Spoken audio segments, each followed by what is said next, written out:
Hello and welcome back, Squirrel Nation. Today we're going to dive into something new and interesting.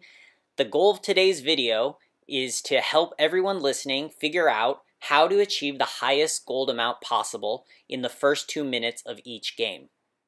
Not only will this method help you figure out the best early game strategy for a given hero, but it will also help you build your perfect early game routine into your muscle memory. To begin the method, you select your favorite mid, jungle, or side lane hero and start a hero trial. Once in the hero trial, your goal is to achieve the highest gold possible within the first 2 minutes of the game. By turning your practice sessions into mini games, you are more likely to practice often. So I will now show you an example of this method. Okay, so here I am. I've selected Tolan, and I'm going to start mapping out what a perfect early game looks like. And remember, my goal is to get the highest amount of gold that I can. So to begin, I try skill 1. I already happen to know that skill 2 is actually more efficient on Tolan, but this is an example of how you can figure out what skill you should select first. Note that in this case, I also turned off the AI.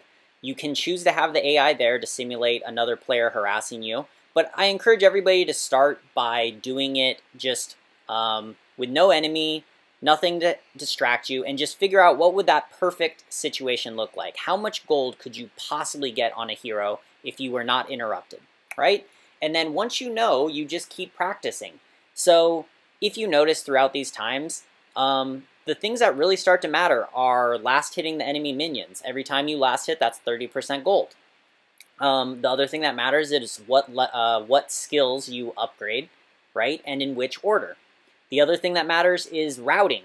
So just the fact of walking the wrong direction or having to backpath, that costs you gold, right? So the fun of turning this practice style into a mini game is you can really just have fun with it, and you can really just figure out what is the optimal way to farm on a given hero. So if you notice there, I didn't make use of Tolan's passive, and that is going to hurt me, okay? Another thing is, you notice I'm very low on mana. So what that tells me is I should have gone and got blue buff first. So this is how you slowly refine your early game farm through this process. I find this quite enjoyable. I do this often on junglers, I do it on mid laners, I do it on side laners. It just lets me know the limits of a hero and how quickly they can kill. For instance, and notice I just made 763 gold. So that was my score for this session. We're about to go into the next session. So the next session beginning. So my record right there was 763 gold at the 2 minute mark. Okay? So this time I make some adaptations to my practice based on the what I just realized from that last session. Okay? And don't be afraid to experiment. It's really fun when you start experimenting because you can really figure out how to get that gold where you need it. And as an interesting note, if you just sit in lane and you just soak the minion, after 2 minutes you'll have about 526 gold. Okay, a little here or there depending if you got a lucky one last hit or not.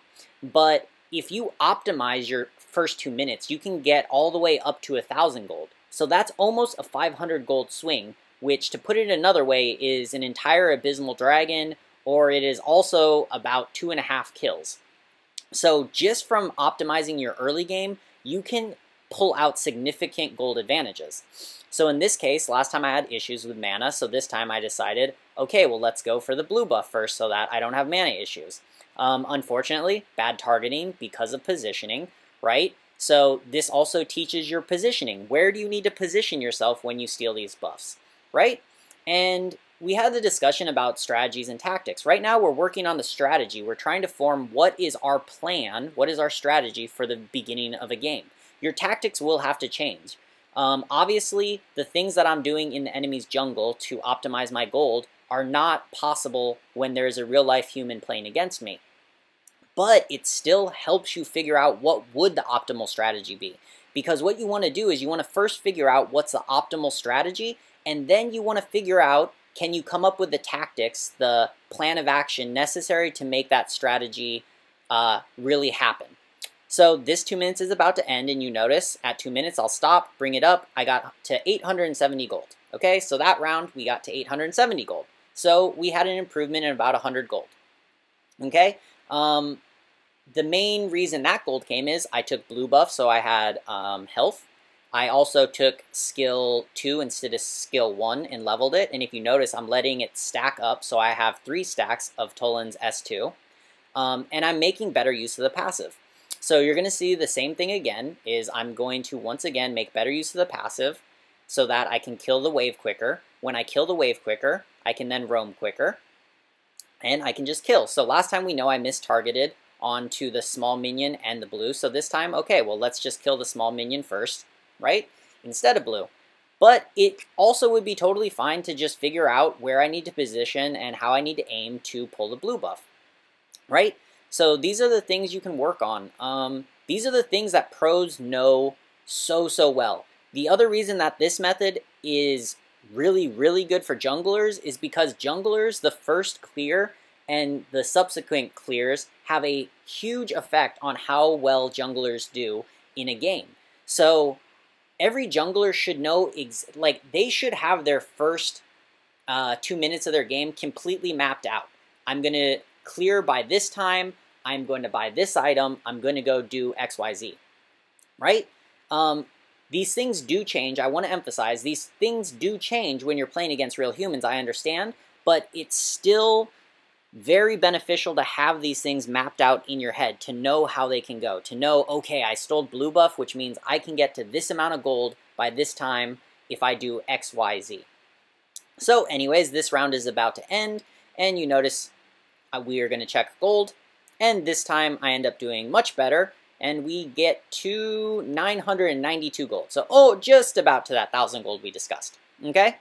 The remaining 2 clips, I do this 2 more times in this video, is now. So we got to almost our 1,000 in that 2 minutes, right? That almost perfect gold. So now I turn on the AI, and let's see how they go.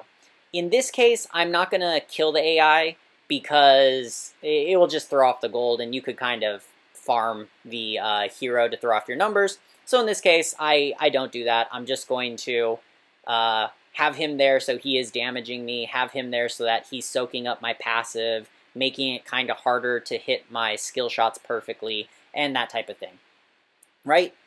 And once again, I start different ways, right? Don't get set in one method. The whole enjoyment of this practice style and the whole benefit of it is experimentation. You're experimenting with how you can get an even higher score, right? So this time I went back to red side. Now we're going to go to blue because I just took the little monster, right?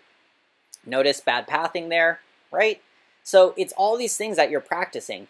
And we discussed muscle memory. Muscle memory is very important. People think about muscle memory in terms of their micro, right?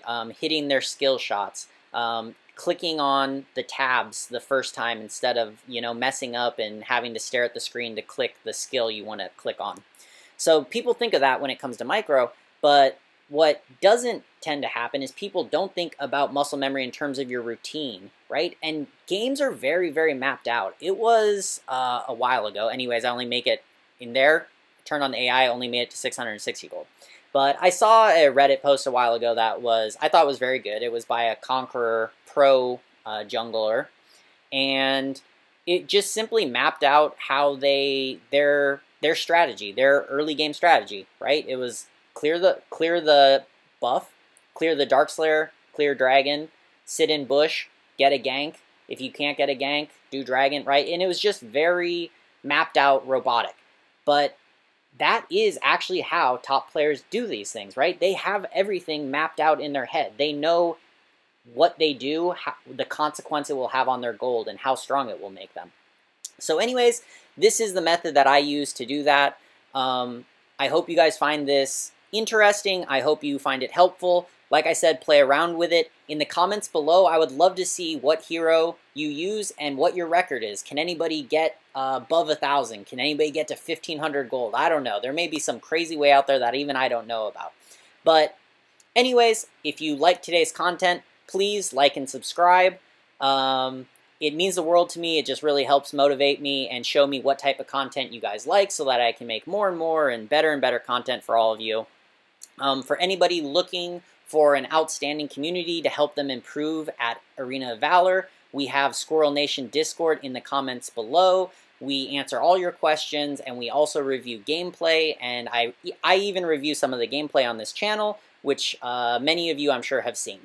As always, I hope you guys have an outstanding day, and just happy ranking, and I hope this helps. Anyways, take care, and I will see you next time.